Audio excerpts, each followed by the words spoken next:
Alright, so I've been sitting trying to think what is going to be my next video. What topic do I want to discuss?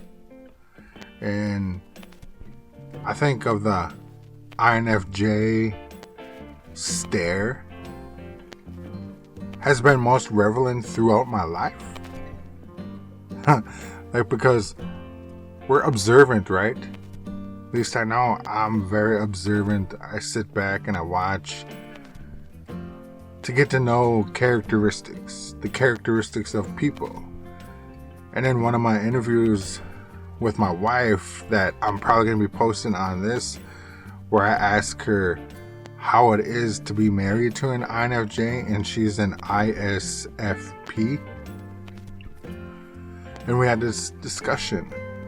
But when we talk about observing, or like how I observe characteristics, because she always wonders like why I don't remember names, and especially in TV shows or movies that we watch, and like the like the constant TV shows that we watch, and I did not remember names. She's like, how could you not know their name? You've watched like 4 seasons of this show. And I was like, I don't know, I just remember their face. And she's like, well, how do you know who is who? I says, basically by their characteristics. All right, this is the weird guy, this is the funny guy, this is the go-getter, this is, all these different characteristics. This is that type of person. So when I think of the INFJ stare, hold on first, let me get a drink of this. If you want to know what's in this is coffee, espresso coffee, mixed in with peppermint mocha creamer.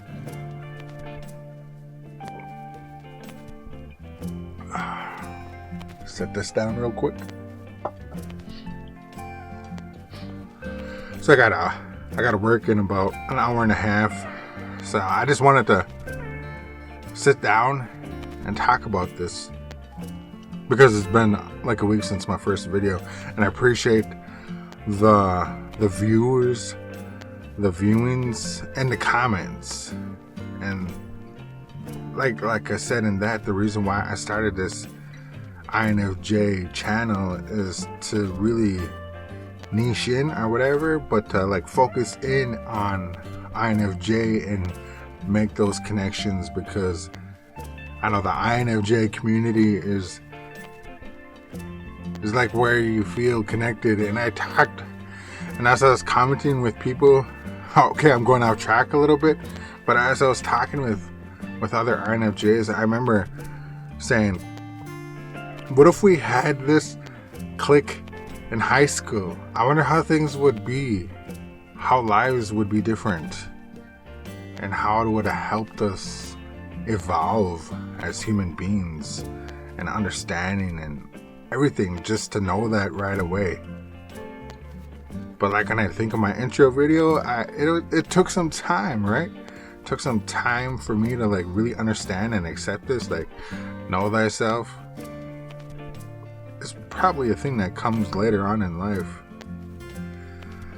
I'm glad that my oldest son, he has really delved into this. He's the one who reintroduced this to me, and he just turned 21 the other day.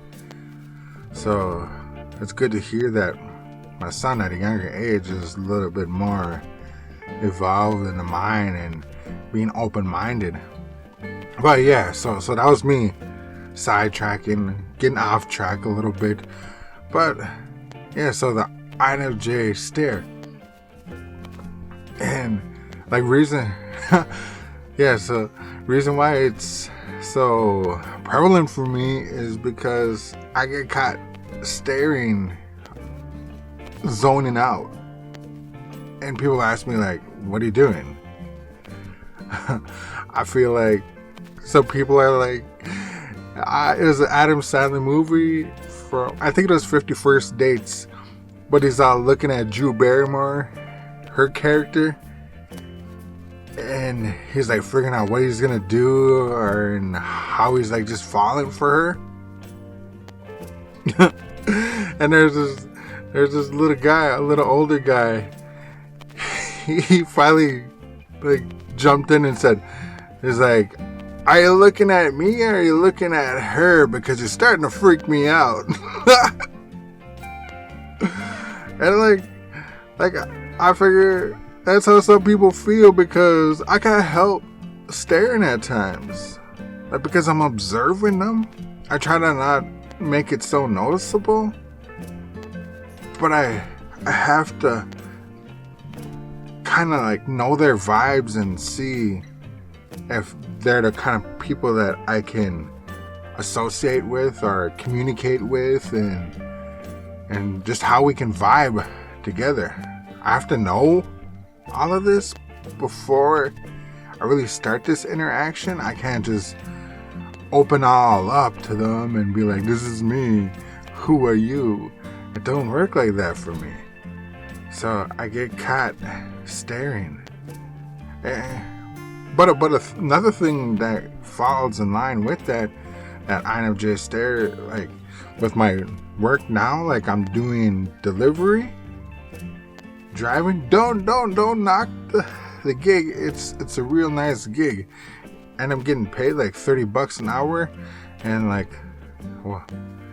a good portion of that is by tips. So yeah, it's a good little gig, and the hours are they're sporadic.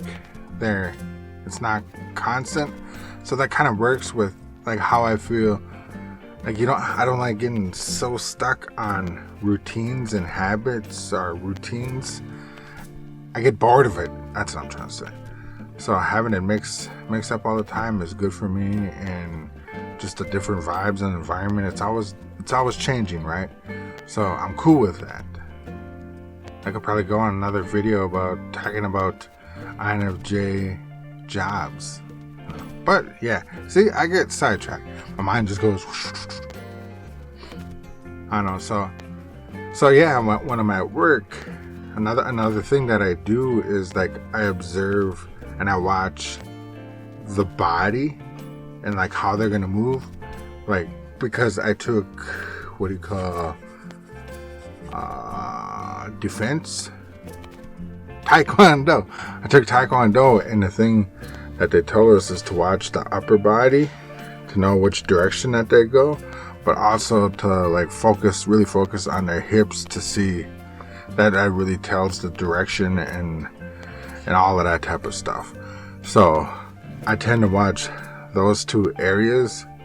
Then I look at their face to make sure they're not weirded out, or if they notice me, or if they smile at me, because I want to